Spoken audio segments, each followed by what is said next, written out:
Hello students, आज हम start करेंगे रेशियो एनालिसिस। जैसे कि आपको पता है अब एग्जाम्स भी आने वाली है और हमें फटाफट रिवीजन चाहिए। तो उस रिवीजन के लिए हम सबसे पहले जो चैप्टर करेंगे वो हम करेंगे रेशियो एनालिसिस। रेशियो एनालिसिस भी बोलते हैं और हम इसको अकाउंटिंग रेशियोज भी बोलते हैं। ये हमने इसको 4 कैटेगरीज में डिवाइड किया है।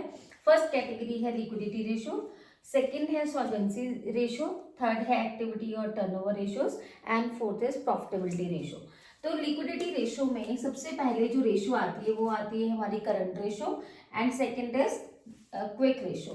एंड सॉल्वेंसी रेशियोज में हमारे पास सबसे पहले आती है debt to equity, total assets to debt, proprietary ratio, interest coverage ratio and debt to capital employed. उसके बाद हमारे पास एक्टिविटी और टर्नओवर रेशियोज आती है।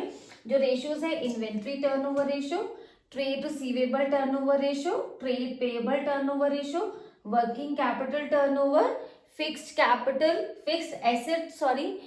Asset turnover ratio and net asset turnover ratio. तो ये सारी हमारी जो रेशियोज होगी वो हमारी होगी एक्टिविटी और टर्नओवर रेशियो। उसके बाद जो लास्ट कैटेगरी है दैट इज प्रॉफिटेबिलिटी। जैसे आपको पता है जो प्रॉफिटेबिलिटी है वो कौन सी प्रॉफिटेबिलिटी होती है, जैसे ग्रॉस प्रॉफिट हो गया, नेट प्रॉफिट हो गया। इसको हम डिटेल में भी करेंगे, लेकिन अभी मैं आपको बता रही हूँ सिर्फ कैटेगरीज। और जो फोर्थ कैटेगरी है वो है प्रॉफिटेबिलिटी रेशियोज। अब प्रॉफिटेबिलिटी रेशियोज में एक ग्रॉस प्रॉफिट रेशियो आता है, फिर net profit, operating ratio, then operating profit ratio, then return on investment. तो ये सारी 4 कैटेगरीज होगी। आप इसका जैसे एक स्क्रीनशॉट ले लो जिससे आपको एटलीस्ट ये पता चल जाएगा कि जो कैटेगरीज हैं वो हमारे पास कौन सी कैटेगरीज है। 4 categories, liquidity, solvency, activity and profitability. तो इनमें से एग्जाम्स में आपको कोई भी रेशियोज पूछी जा सकती हैं। मैंने अभी आपको 4 कैटेगरीज बताई, तो उसके बाद हम सबसे पहले मैंने आपको लिक्विडिटी रेशियोज के बारे में बताया था। तो लिक्विडिटी रेशियोज में 2 रेशियोज होती हैं, करंट रेशियो होती है और क्विक रेशियो होती है। जो करंट रेशियो होती है उससे पहले हम एक्सप्लेन करेंगे। इसका जो फॉर्मूला होता है वो होता है current assets minus upon current liabilities. अब करंट एसेट्स क्या होती हैं, करंट लायबिलिटीज क्या होती है, that you should know. Sometimes students जो है वो ये गलती कर देते हैं कि उनको पता नहीं होता कि करंट एसेट्स कौन सी हैं, क्योंकि एक मर्ज होकर इक्वेशन में आ जाती है, उसमें कुछ करंट एसेट्स भी रहती हैं, फिक्स्ड एसेट्स भी रहती हैं, तो बच्चे वहाँ कंफ्यूज हो जाते हैं। तो यू शुड नो कि करंट एसेट्स क्या होती है। जैसे current assets, current investment, short term and marketable securities, inventories, trade receivables, cash and cash equivalents.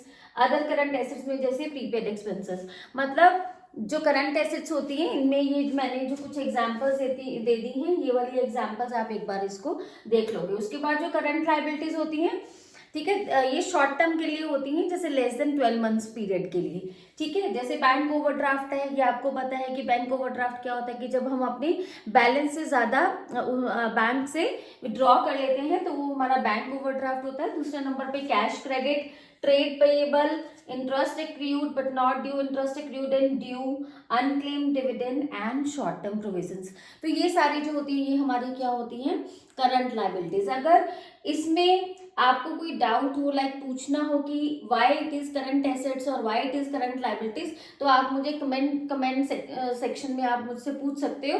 किसी भी तरीके की कोई एक्सप्लेनेशन इसमें से चाहिए। अगर देखो आपके एमसीक्यू में जैसे ये भी क्वेश्चन पूछा जा सकता है, जैसे कि हाई करंट रेशियो होता है तो क्या होता है, लो होता है तो क्या होता है। ठीक है, जैसे हाई करंट रेशियो होगा तो देयर इज बेटर लिक्विडिटी, मतलब जो कोई भी कंपनी है उसके पास सफिशिएंट कैश है अपनी जो डेली रूटीन की जो डे टू डे एक्टिविटीज है उसको फुलफिल करने के लिए, मतलब high current ratio. But the ideal ratio is 2:1। That can be asked in the question. 2:1 का मतलब ये है कि जो हमारी करंट लायबिलिटीज से डबल अगर हमारी करंट एसेट्स है तो वो हमारी क्या हो जाएगी, प्रॉपर लिक्विडिटी किसी भी कंपनी की मानी जाएगी। तो करंट एसेट मतलब आइडियल रेशियो जो होती है वो क्या होती है, 2:1। उसके बाद अगर हमारी करंट रेशियो हाई होती है तो हम ये मानते हुए चल रहे हैं हाई है मतलब हमारी करंट एसेट्स ज्यादा है, तो उसमें हम कहते हैं कि बेटर लिक्विडिटी है। लेकिन अगर बहुत ज्यादा हाई करंट रेशियो है तो इसका मतलब ये नहीं है कि उसकी बेटर लिक्विडिटी है। तो दैट मीन्स कहीं ना कहीं जो मैनेजमेंट जो फंड्स हैं वो प्रॉपर तरीके से मैनेज नहीं है। तो आइडियल रेशियो 2:1 होना चाहिए। अगर हाई है तो ओके, बट अगर वेरी हाई है तो दैट वुड इम्प्लीमेंट की जो मैनेजमेंट के जो फंड्स हैं वो प्रॉपर तरीके से मैनेज नहीं हो पा रहे हैं। जैसे लो अगर करंट रेशो है तो हमारी in advocate investment in current asset है, मतलब हमारी जो लिक्विडिटी है वो क्या है, कम है। लो करंट रेशो नहीं होनी चाहिए, हमारी क्या होनी चाहिए, आइडल रेशो 2:1। अभी हम इस एग्जांपल से हम समझते हैं कि करंट रेशो कैसे निकालते हैं, किस किस तरीके के जो क्वेश्चंस है वो बोर्ड में पूछे जाते हैं। अब एग्जांपल है, जैसे करंट एसेट है 8 लाख, इन्वेंट्री है आपको गिवन है 4 lakh, working capital WC means working capital, उसके बाद 4,80,000 आपको गिवन है। तो ये आप ध्यान रखना, सबके आगे रुपीज लिखा होगा, ये तो अभी मैंने क्वेश्चन खाली लिखा है तो इसलिए मैंने, लेकिन आप आंसर में रुपीज जरूर लिखोगे, इसके भी मार्क्स कटते हैं आपको पता होगा। तो करंट रेशियो जो होता है वो होता है current assets upon current liabilities. अब देखो हमें क्या, करंट एसेट गिवन है, इन्वेंट्रीज गिवन है, अरे इन्वेंट्रीज भी तो करंट एसेट होता है, तो इसका मतलब हम इसमें प्लस करेंगे, नो इसमें हम इसको प्लस नहीं करेंगे, क्योंकि अगर हमारे पास करंट एसेट गिवन है तो that means inventory is already included. तो हमें क्या करना है, तो हमें पहले, सबसे पहले हमें कुछ भी आंसर करने निकालने के लिए सबसे पहले जो तरीका होता है इजी वे, वो हमें सबसे पहले फॉर्मूला को लिखना है।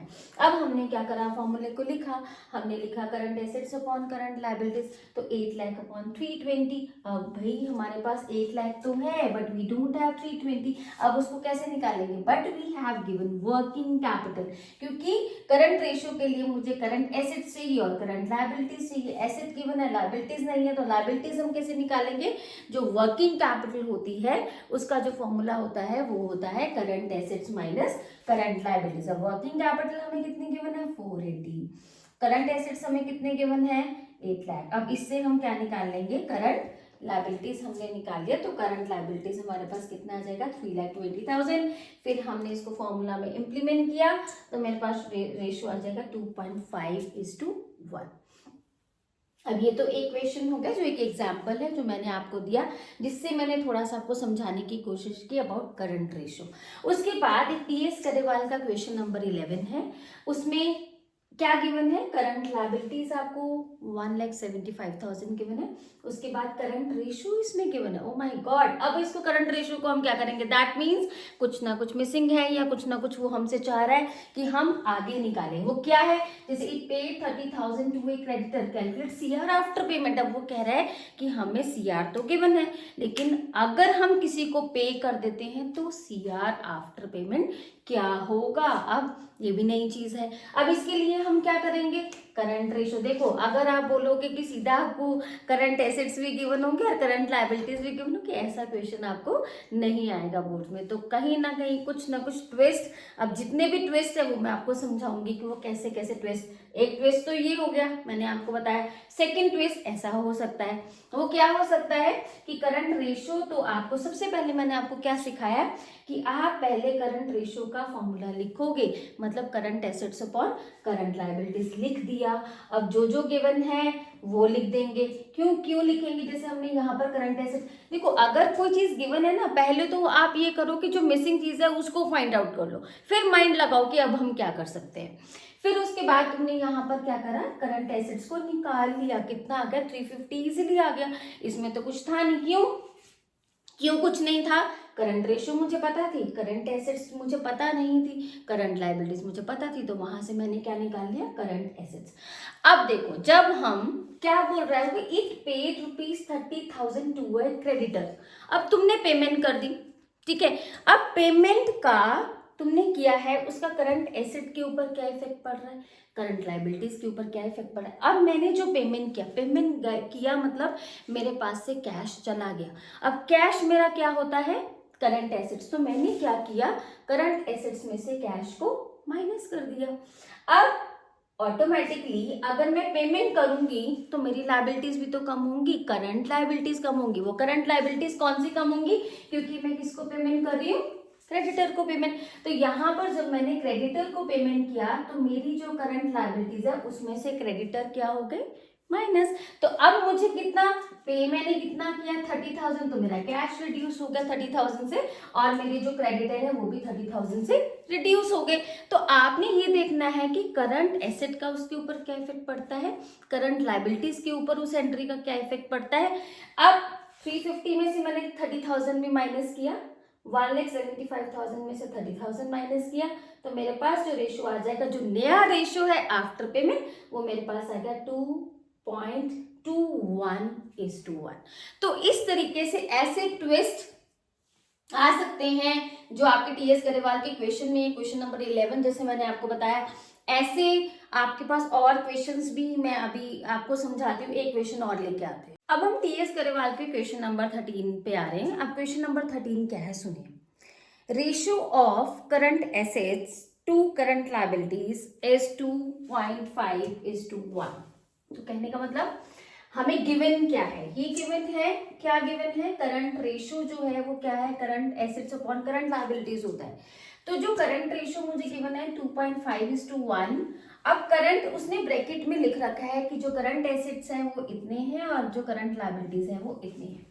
उसके बाद वो कह रहे हैं the firm wants to maintain the current ratio of 2:1। अब उसको क्या करना है, अब कई बार कुछ ऐसी कंपनीज होती है ना जो अपनी रेशियो को क्या करना चाहती है, मेंटेन। क्यों मेंटेन करना चाहती है, because this is our ideal ratio.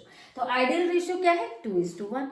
अब कंपनी भी चाहती है कि उसको क्या करना है, अपनी रेशियो को मेंटेन करना है, बट उसने एक कंडीशन लगाई, वो क्या, bye purchasing goods on credit. अब उसने क्रेडिट पे खरीदना है, तो अब उसको क्या purchase, compute amount of goods that should be purchase. अब उसको कितनी गुड्स को परचेज करना चाहिए ताकि वो अपनी जो क्रेडिट रेशियो है उसको मेंटेन कितना कर पाए, 2:1। अब हमने यहां पर फाइंड आउट करना है कि करंट रेशियो हम 2:1 कैसे मेंटेन करें। अब देखो, अब नई जो आंसर आपका, यहां तक तो आपका क्वेश्चन था, राइट। अब आपका आंसर शुरू होता है, जैसे मैंने आपको अभी क्या सिखाया। सबसे पहले आप क्या लिखोगे, करंट रेशियो का फॉर्मूला क्या होता है। अब मैंने बताया current assets upon current liabilities, but यहाँ तो मैंने कुछ एक्स लिख दिया, वो एक्स क्या है अब बताती हूँ आपको। अब वो कहता है कि उसको गुड्स किस पे परचेज करनी होगी, किस पे, क्रेडिट पे। अब जब तुम गुड्स परचेज करोगे क्रेडिट पे तो करंट एसेट्स, सबसे पहले तुमने कोई भी एंट्री होगी तो उसमें तुमने ये ध्यान में रखना है कि उसके करंट एसेट्स और करंट लायबिलिटीज के ऊपर क्या इफेक्ट पड़ रहा है। अब देखो, गुड्स खरीदी, किसके ऊपर इफेक्ट पड़ा, आपका स्टॉक बढ़ा तो करंट एसेट्स बढ़ गए। तो मैंने जो चीज बढ़ रही है, कितना उसको स्टॉक, तो मैंने उसको क्या मान लिया, एक्स। तो यहां पर एक्स क्या हो गया, उसमें प्लस। उसके बाद उधार खरीद रहे हो भाई, उधार खरीदना मतलब आपके क्रेडिटर्स जो हैं वो भी बढ़ जाएंगे। तो आपको दोनों तरफ इफेक्ट देखना है कि करंट एसेट्स के ऊपर क्या है, करंट एसेट्स के ऊपर स्टॉक बढ़े, करंट लायबिलिटीज के ऊपर क्या है, क्रेडिटर्स बढ़े। तो दोनों में एक्स एक्स, सेम अमाउंट से ही तो स्टॉक खरीदेंगे और सेम अमाउंट से क्रेडिटर बढ़ेंगे। तो इसलिए हमने प्लस एक्स किया है करंट एसेट्स में और प्लस एक्स किया है करंट लायबिलिटीज में। अब हम क्या करेंगे, अब मुझे करंट रेशियो ये नहीं लेना है, गलती से भी ये नहीं लेना है। अब तुमने कौन सा लेना है, जो उसको मेंटेन करके चलना है। वो कितना मेंटेन करके चलना है, 2/1।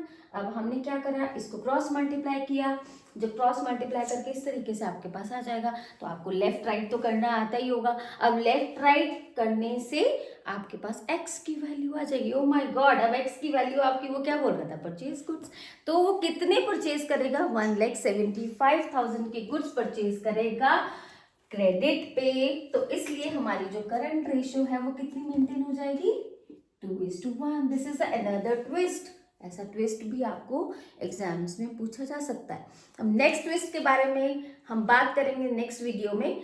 अगर आपको कोई भी टीएस गरेवाल का क्वेश्चन सॉल्व करवाना है या कुछ भी समझना है तो आप कमेंट बॉक्स पे क्वेश्चन नंबर, बुक अगर आप पोस्ट कर सको, क्वेश्चन पोस्ट करना डायरेक्टली, नहीं तो question number with book name आप मुझे भेजना और मैं आपको यहाँ आंसर विद जो चैप्टर, जो जिस रेशो, अगर रेशो से चाहिए तो रेशो के क्वेश्चंस, अगर किसी और चैप्टर से चाहिए होंगे तो और चैप्टर के क्वेश्चंस आप मुझे कमेंट बॉक्स पे, हाँ, और इसको लाइक और सब्सक्राइब करना मत भूलना।